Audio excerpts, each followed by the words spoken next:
Hey everybody, Diana Robertson here. I wanted to touch a little bit on something that I posted on Facebook earlier today. It is something that has really just kind of stuck with me throughout the day. It's a new sort of concept or way of realizing the problems that we put ourselves through, the struggles that we put ourselves through, the conflicts that we allow ourselves to suffer through for no real apparent reason. What I'm trying to say here is, I'll start from the beginning here. I have been listening to Sadhguru lately. If you don't know who he is, I will go ahead and put a link in the message below, so at least you can see how to spell his name, to be able to look him up. But he's really, really an amazing man to listen to.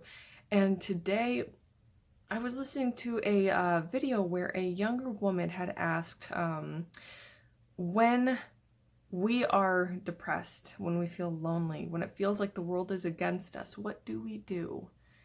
And Sadhguru's response to that was kind of incredible.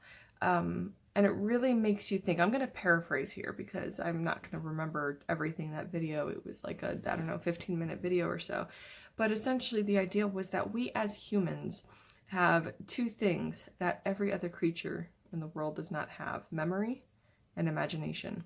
These are the two faculties that we have at our disposal to use, to create, to live and exist in such an amazing life, in such an amazing world. And instead we choose to suffer our memories and suffer our imagination by being depressed because of, something about the past, or having our lives, our emotions, our day-to-days affected by traumas, by things that had happened, things that are gone, and letting those things just eat us up instead of healing from them. We are suffering our memories. When we're anxious about tomorrow, something we don't even know is going to happen, we don't even know how, we're going to wake up, or what exactly our circumstances or the path to get to a certain goal is going to look like, we suffer the imagination. We don't know what's going to happen. There's no way for us to know what's going to happen. And we just go through these pictures, through these images and expectations that, based off of how we've lived so far, what we, not even really what we desire. We just throw out these terrible images and expectations about things. Well, this is probably going to happen. Well, that's probably going to happen. But why? Why suffer imagination? Or as he said, would you rather be an earthworm, something that's too dumb to have these faculties, to be able to exist with these things, not to be offensive to worms, but since we have these things, we have these abilities, when are we going to learn to use them? When are we going to learn to, or when are we going to allow ourselves to take a hold of these faculties, to take a hold of these things in our lives, these wonderful, amazing things in our lives that we are born with, we really do have control over. You have to realize that you have control over them. You have to realize that the power is in your hands. And if you need tools, there are plenty of people out there. There's guides, there's leaders, there's teachers, people who want to teach you how to handle stresses, how to handle your thoughts and your feelings.